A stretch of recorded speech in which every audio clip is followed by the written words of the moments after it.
And మీరు రెగ్యులర్గా చాలామంది పేషెంట్స్ని చూస్తుంటారు. సో ఈ క్యాన్సర్ వచ్చిన తర్వాత లైక్ మీరు ఇచ్చే ట్రీట్మెంట్ కంటే moral support like as a డాక్టర్గా మీరు ఎలా సజెస్ట్ చేస్తుంటారు?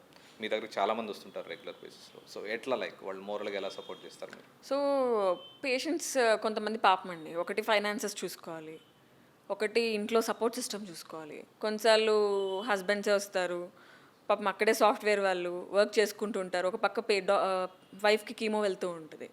సో ఫైనాన్షియల్గా ఇన్సూరెన్స్ అనేది కంపల్సరీ తీసుకోవాలి. ఇన్సూరెన్స్ లేకపోతే ట్రీట్మెంట్ కాస్ట్ అవన్నీ very high.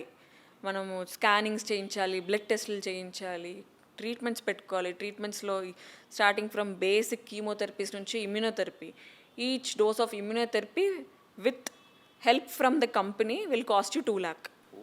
So too costly. So ఇవన్నీ ఇన్సూరెన్స్ లేకపోతే కష్టం హ్యాండిల్ చేయడం. ఇవన్నీ ఒక ఎత్తు అయితే సొసైటీలో ఏమనుకుంటారు, మెంటల్గా వాళ్ళు ఎంత డిప్రెస్డ్ ఉంటారు. సో మన దగ్గర అంత ప్రివిలెన్స్ లేదు, కానీ ఫారిన్ కంట్రీస్లో కౌన్సిలింగ్ సైకాలజిస్టులు ఉంటారు. సో సపోర్ట్ బాగా అవసరం వీళ్ళకి.